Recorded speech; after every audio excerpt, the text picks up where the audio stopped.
अस्सलाम वालेकुम जी, मैं हूं doctor Aamir. Welcome to our today's health session. आज अपने हेल्थ सेशन में हम एक ऐसी मेडिसिन को डिस्कस करेंगे जो कि बहुत ही ज़्यादा यूज़ की जाती है। तकरीबन हर घर में ही ये मेडिसिन मिलती है। जी हाँ, बिल्कुल, आज हम डिस्कस करेंगे पैरासिटामोल को, या फिर जिसको एसिटामिनोफ़ेन भी कहा जाता है। पैरासिटामोल एक ऐसी ड्रग है जो बगैर किसी डॉक्टर की प्रिस्क्रिप्शन के भी आपको मिल सकती है। मतलब ये है कि इसकी परचेज़ करने के लिए आपको डॉक्टर की प्रिस्क्रिप्शन की ज़रूरत नहीं होती है, और यही वजह होती है कि इसका यूसेज बहुत ज़्यादा किया जाता है। आज मैं आपको बताऊँगा कि पैरासिटामोल के यूसेज क्या होते हैं, और फिर ये हमारी बॉडी में जाके कैसे अफ़ेक्ट करती है, और फिर इसका बच्चों और बड़ों में डोज़ क्या होता है। तो इससे पहले कि हम लोग अपने सेशन का आगाज़ करें, आप लोगों से रिक्वेस्ट है, काइंडली हमारे चैनल को सब्सक्राइब कीजिए, लाइक कीजिए और अपनी कम्युनिटी में शेयर कीजिए, ताकि ज़्यादा से ज़्यादा लोग इससे हेल्थ अवेयरनेस हासिल कर सकें। ओके जी, अब आते हैं अपने टॉपिक की तरफ कि ये पैरासिटामोल हमारी बॉडी में कैसे अफ़ेक्ट करती है, क्या अफ़ेक्ट करती है, और फिर इसके डोज़ेज़ क्या होते हैं। देखिए, पैरासिटामोल बेसिकली हमारी बॉडी में 2 ख़ास काम करती है। एक तो वो एक एनाल्जेसिक का काम करती है, और दूसरा फिर वो एंटीपायरेटिक का काम करती है। एंटीपायरेटिक को आप समझ लीजिए कि जैसे हमारे बॉडी का जो टेम्परेचर है उसको नॉर्मलाइज़ करने में ये एक अहम किरदार अदा करती है। और एनाल्जेसिक को आप यूँ समझें कि जो हमारे बॉडी में पेन होता है, दर्द होता है, उसको कम करने में भी ये बहुत ही एक अहम किरदार अदा करती है। पैनाडोल एक साल्ट है जो कि मुख्तलिफ़ ब्रांड के नाम से आपको मिल जाएगा। ये आपको पैनाडोल के नाम से मिल जाएगा, कालपोल के नाम से मिल जाएगा, प्रोवास, या फिर और भी काफ़ी ब्रांड नेम से ये आपको मार्केट में मिल जाता है।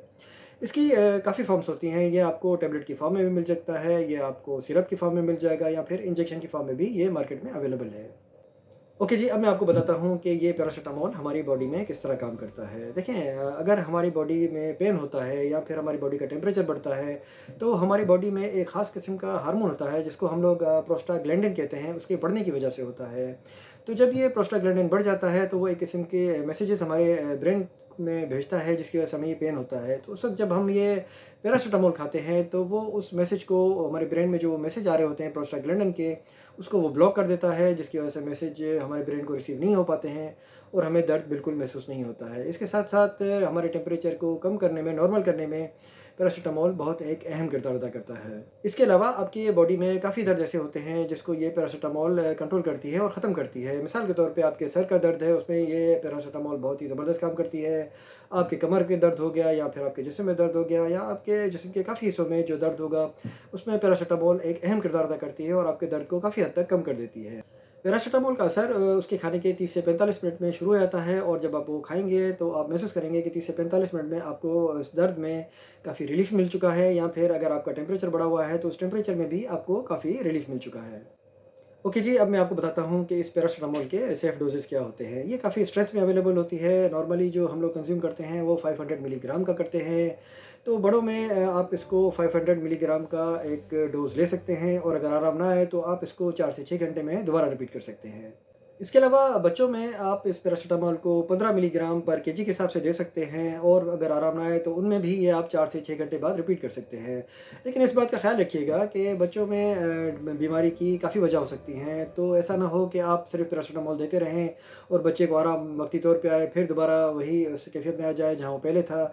तो अगर आराम ना आए तो अपने डॉक्टर से कंसल्ट करना, पीडियाट्रिशियन से, बच्चों के डॉक्टर से कंसल्ट करना बहुत ही ज़रूरी होता है, कि उसको 1-2 डोज़ेज़ देने के बाद भी आराम नहीं आ रहा है, तो उनसे कंसल्ट करके आप इस चीज़ को डायग्नोज़ कराइए कि क्या वजह है कि उसकी बीमारी ख़त्म नहीं हो रही है और बार-बार रिपीट हो रही है। क्योंकि बच्चों में पैरासिटामोल के डोज़ेज़ उनकी डिज़ीज़, उनके वज़न के हिसाब से होते हैं, ये आगे-पीछे हो सकते हैं, तो उसमें डॉक्टर का कंसर्न होना बहुत ही ज़रूरी है। और अगर ये ओवरडोज़ेज़ पे जाता है, मतलब डोज़ेज़ अगर आप ज़्यादा दे देते हैं, तो वो बहुत ही फ़ेटल और ख़तरनाक साबित हो सकते हैं। तो मतलब ये कि पैरासिटामोल भी आपको बगैर डॉक्टर के कंसल्ट के ना लीजिएगा, ख़ास करके बच्चों में उनसे कंसल्ट करके फिर ही लीजिएगा। पैरासिटामोल लेने का तरीका ये होता है कि इसको कोई तोड़ना नहीं होता, इसको कोई चबाना नहीं होता। ये एक साबित गोली आपको लेकर पानी के साथ निगल लेनी होती है। अगर आपको इसको निगलने में तकलीफ़ हो तो इसको आधा-आधा करके भी आप निगल सकते हैं। तो मतलब कहने का है कि इसको तोड़ना या च्युइंग नहीं करना है, सीधा-सीधा निगलना है। इसके अलावा जो बच्चों में आप सिरप देंगे उनमें भी जब आप सिरप की बोतल को लें तो उसको अच्छी तरह शेक कर लीजिए, हिला लीजिए, और हिलाने के बाद जो भी डोज़ आपको रिकमेंड किया गया है वो स्पून के थ्रू आप अपने बच्चों को दे सकते हैं। पैरासिटामोल लेने से पहले आपको किन बातों का ख़्याल रखना चाहिए, ये बहुत ज़रूरी है। देखिए, पैरासिटामोल हमारे जिस्म में लिवर में जाके, हमारे जिगर में जाके सिंथेसिस होती है। तो जब भी आप पैरासिटामोल लें तो उसमें अल्कोहल का इस्तेमाल आपको बिल्कुल नहीं करना चाहिए।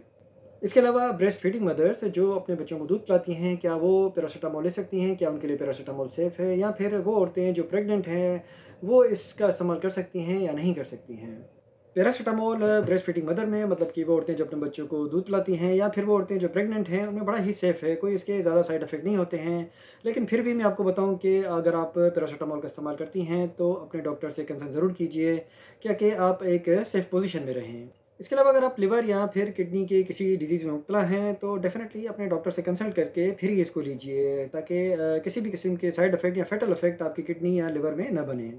इसके अलावा इस चीज़ का ख़्याल कीजिए कि अगर आपको टेम्परेचर है और आप टेम्परेचर के हवाले से पैराडोल का इस्तेमाल कर रहे हैं और मुसलसल 3 दिन तक कर रहे हैं, और अगर आप ये देख रहे हैं कि मैं पैराडोल का इस्तेमाल करता हूँ तो टेम्परेचर कम होता है, लेकिन उसके इस्तेमाल के बंद करने पे फिर ये दोबारा हो जाता है और ये कैफ़ियत आपकी मुसलसल 3 दिन या उससे ज़्यादा जा रही है, तो फिर आप डॉक्टर से कंसल्ट कीजिए।